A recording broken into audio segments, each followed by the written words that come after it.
마리아를 부르심 혼란에서 찬양으로. 우리가 교회를 섬기거나 사역의 부르심을 받았을 때 여러분의 반응은 어떠합니까? 그것을 마지못해 혹은 부담스러운 짐으로 생각하십니까? 아니면 하나님의 은혜로 생각하십니까? 우리가 주를 섬기고 하나님의 일을 감당하는 것을 복으로 여긴다면 우리는 성숙한 신앙인인 것입니다. 마리아는 동정녀 탄생이라는 그 소명을 하나님의 특별한 은혜로 여겼습니다. 동정녀 탄생으로 인해서 사람들의 어, 모멸과 그리고 또 비난을 받았을 것입니다. 그러나 그럼에도 불구하고 그것을 예상하였음에도 불구하고 마리아는 하나님을 찬양하였습니다. 오늘 말씀을 통하여서 우리에게도 마리아와 같은 그러한 성숙한 신앙, 주를 섬기는 것이 나에게 복이란 사실을 깨닫게 되는 그러한 은혜가 있기를 원합니다. 사실 마리아는 처음에는 혼란스러웠습니다. 왜 천사가 나에게 이런 메시지, 왜 동정녀 탄생에 그러한 사명을 주시는가? 혼란스러웠습니다. 28절에 누가복음 1장 28절입니다. 그에게 들어가 이르되 천사 가브리엘이죠.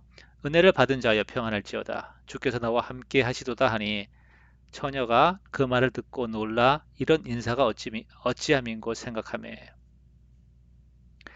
천사가 마리아에게 인사하는 그 말이 이거죠. 은혜를 받은 자여. 이것은 좀 특별한 인사입니다. 구약에서 보면 천사가 선지자나 아니면 구약의 인물들에게 나타날 때 그들의 이름을 많이 불렀습니다. 아브라함아 혹은 사무엘, 모세야.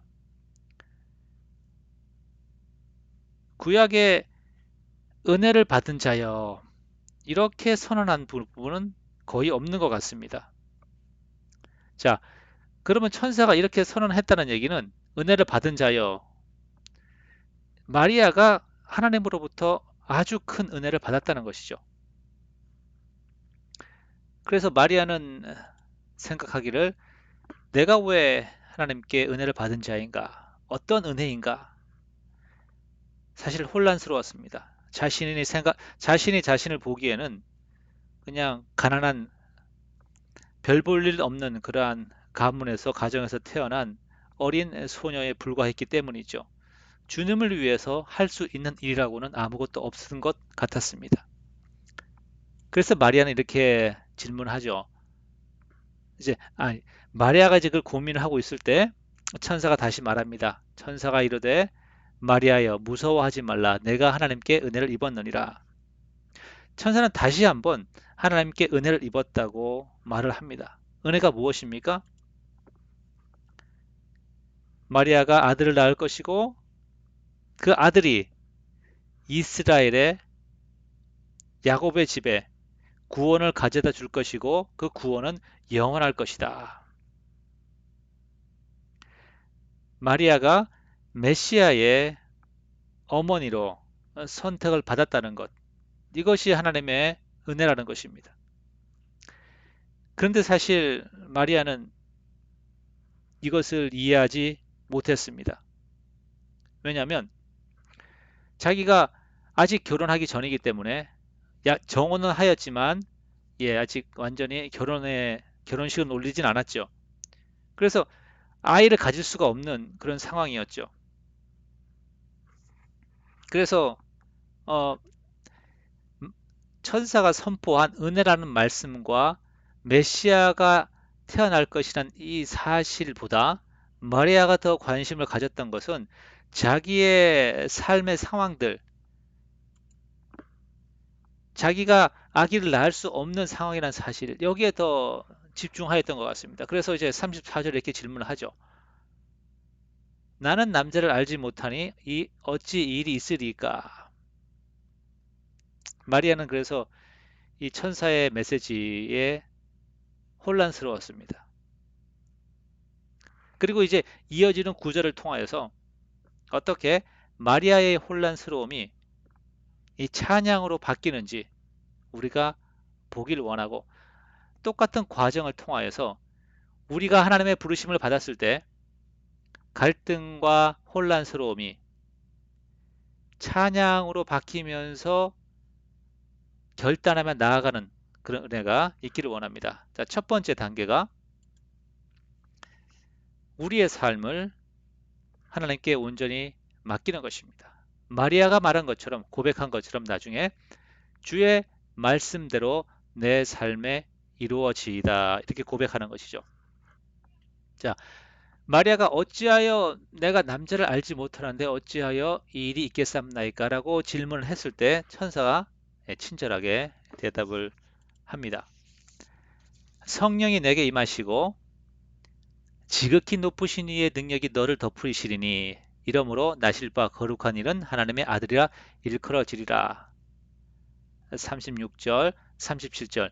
대저 하나님의 모든 말씀은 능하지 못하심이 없느니라. 아멘.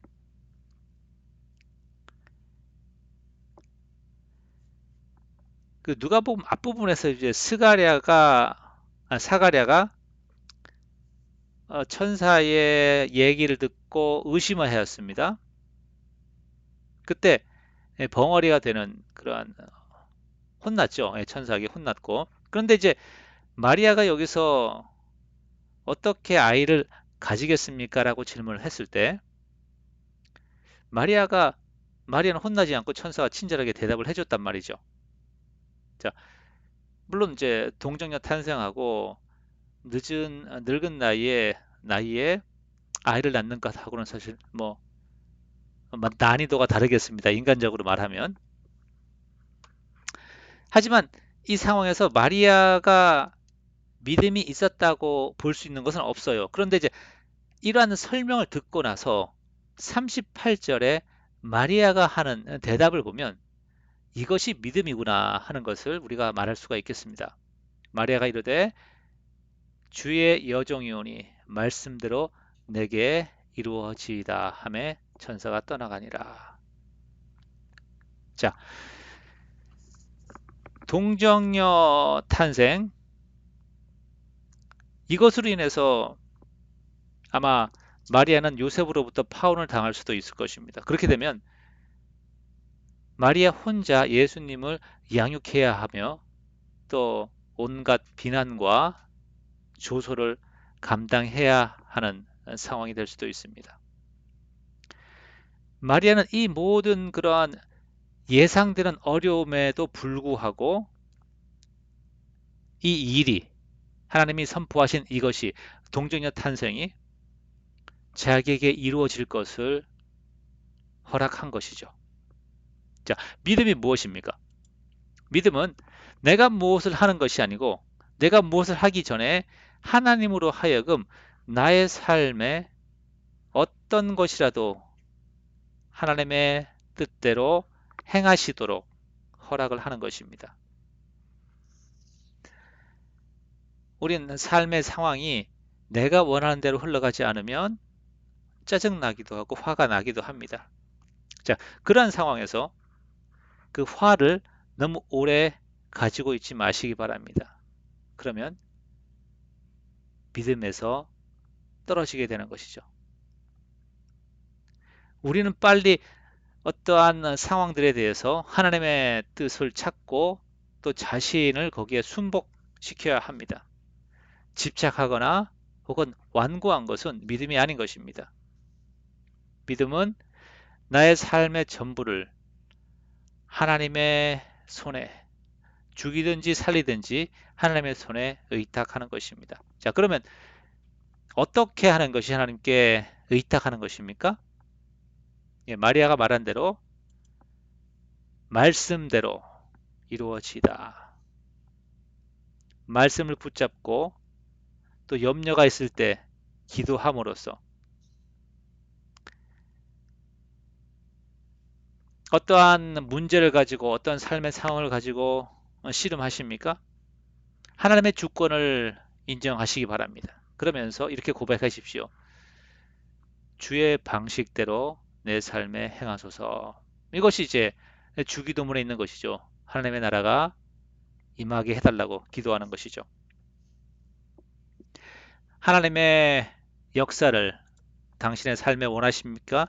그러하시다면 그분이 역사하시도록 허락하시기 바랍니다. 마리아가 했던 것처럼 말이죠.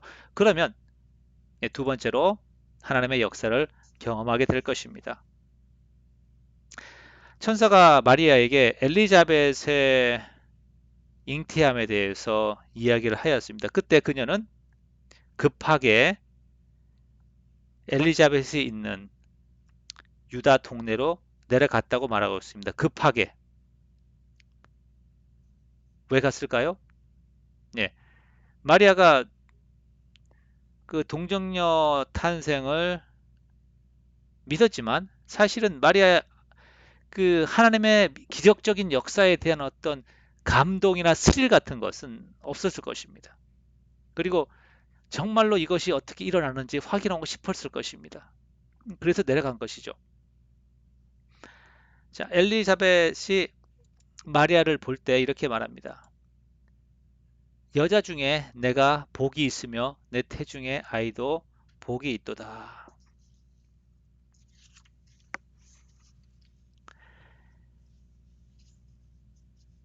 마리아가 처음에는 천사의 메시지가 무엇이었죠? 예, 내가 하나님께 은혜를 입었다. 그리고 너를 내게 태어날 아이를 통하여서 하나님이 놀라운 구원을 이루실 것이다.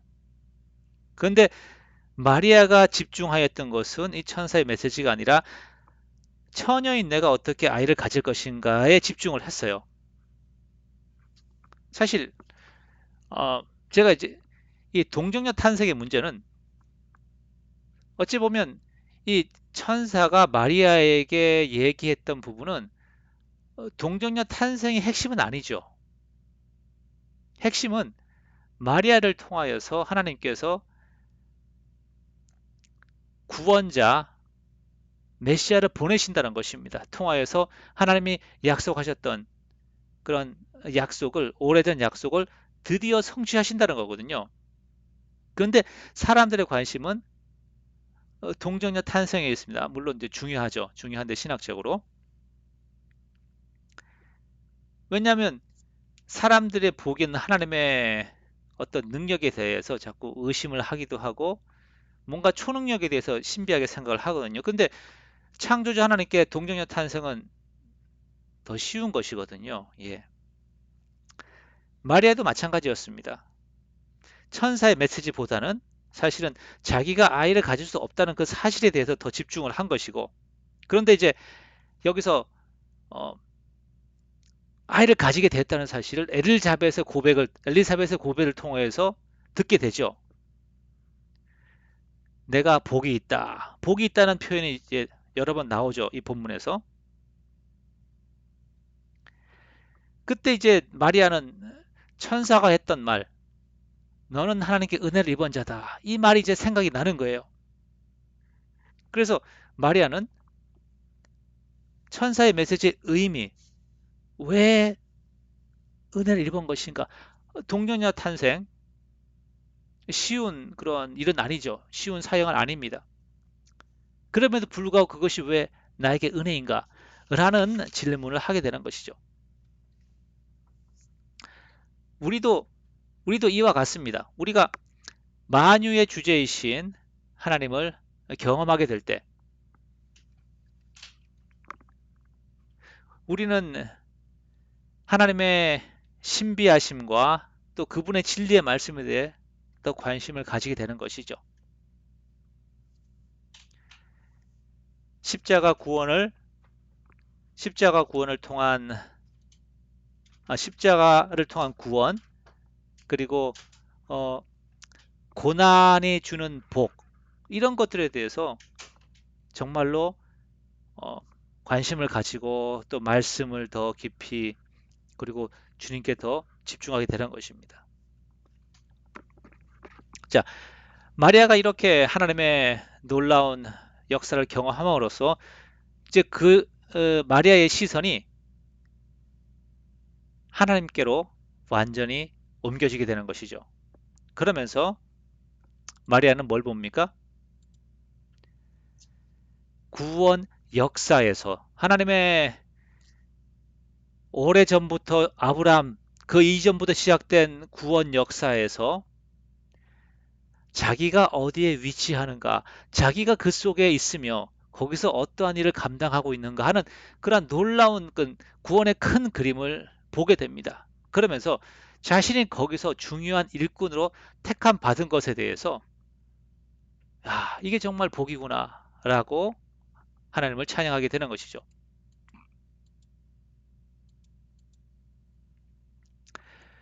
마리아가 이르되 내 영혼이 주를 찬양하며 내 마음이 하나님 내 구주를 기뻐하였음은 그의 여종의 비천함을 돌보셨습니다. 보라 이제 후로는 만세의 날을 복이 있다 일컬으리로다. 마리아는 하나님께서 비천한 자기 아무것도 할 수 없는 어린 소녀였던 자기를 택하여서 메시아의 어머니로 불러주신 것, 이것을 은혜라고 말하고 감사하는 것이고 자비함이라고 말하고 긍휼함을 말하죠. 그러면서 48절에 보니까 그의 종, 예, 그의 여종이라고 이제 자신을 고백합니다. 이런 하나님의 긍휼하심이 어떻게 마리아에게 나타났죠?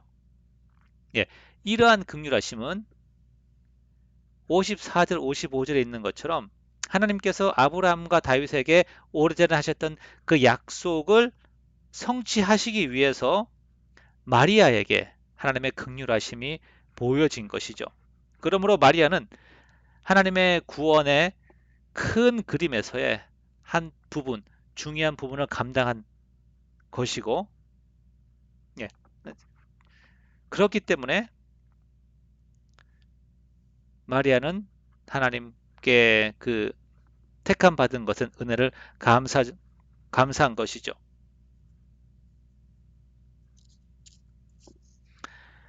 자, 여기서 사실 성경 본문은 이제 49절부터 53절까지 중간에 제가 여기서 조금 있다가 말씀드린데 그 부분을 이제 설명하면서 왜 하나님께 택함 받은 것이 복인가에 대해서 이제 더 확실하게 말하고 있습니다. 네.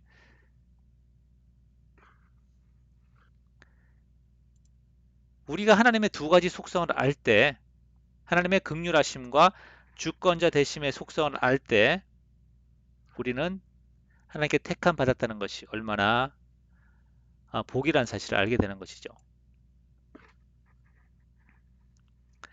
49절, 50절에서는 하나님의 긍휼하심의 속성을 말하고 있고요. 그리고 51절부터 53절은 하나님의 주권자 되심을 말하고 있습니다. 하나님의 주권자 되심이 어떤 것이죠? 우리가 하나님을 통제할 수가 없고 혹은 우리가 하나님이 이렇게 이렇게 행하실 것이다 예측함으로써 우리가 하나님으로 하여금 하나님의 복을 우리가 선택해서 우리가 하나님을 통제하여서 우리에게 복을 주시도록 할 수 없다는 것입니다. 우리에게 복을 주시는 주도권은 항상 하나님이 갖고 계시는 것이죠. 예, 뭐 이렇게 간단하게 말씀드릴 수 있을 것 같아요. 주권자라는 의미가. 그래서 하나님은 인간의 관점에 보기에는 예측 불가입니다. 예, 예상할 수가 없어요. 변덕스러우신 거죠. 그런데 하나님의 택하신 자들에게 주신 하나님의 그 말씀, 그 언약에 비추어 봤을 때 하나님은 변하지 않으시고 신실하시다는 것입니다. 그러니까 하나님의 긍휼하심을 변함없이 경험할 수 있는 것은 무엇입니까? 하나님의 그 말씀을 붙잡고 나아갈 때